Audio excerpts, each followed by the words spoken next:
সুৰক্ষা সমিতি অসমৰ ফালৰ পৰাই ক'ব বিচাৰোঁ, সাহিত্য সভাৰ সভাপতি বসন্ত কুমাৰ গোস্বামী ডাঙৰীয়াক যে আপুনি অসমখন কি কৰিব বিচাৰিছে। বড়ো, মিচিং, অসমীয়া নহয়, আপোনাৰ মতে চৰৰ মিয়াসকলহে। আপুনি মিয়ালৈ অসমখন গঠন কৰিব বিচাৰিছে নেকি? আজি আপোনালোকৰ নিচিনা নেতৃত্বৰ কাৰণে অসমখন ভাগ ভাগ হ'ল। আজি সাহিত্য সভা পাতিলে কিয় মানুহ নহয়? কিয় নহয় সাহিত্য সভাত মানুহ নহয়? এখন এখন ডিষ্ট্ৰিক্টত কমিটি হ'লে হ'ব নেকি? আজি কিয় মানুহ নহয়? মানুহৰ যিটো জাতিৰ যিটো আশা আকাংক্ষা আপোনালোকে পূৰণ কৰিব পৰা নাই।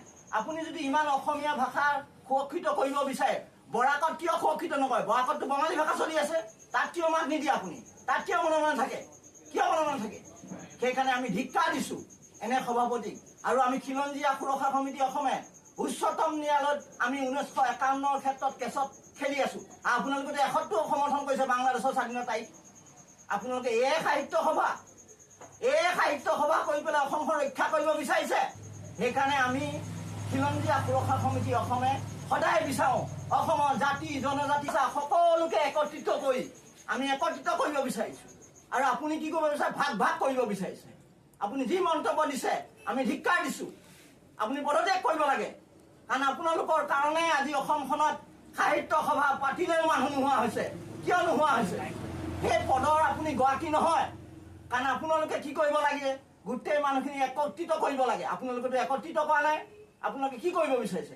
এই আমাৰ অসমীয়া ভূমিপুত্ৰসকলক, মিচিং, বড়ো এইসকল ভূমিপুত্ৰ কৈছে কি আপুনি মিয়াহে বোলে অসমীয়া ভাষা সুৰক্ষিত কৰিছে। মিয়াই এসময়ত গম পাব আপুনি বাংলাদেশ যোৱা নাই।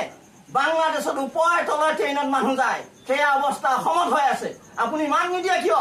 NRC 51 হ'ব লাগে, 1951 হ'ব লাগে। সেইকাৰণে আমি ধিক্কাৰ দিছোঁ।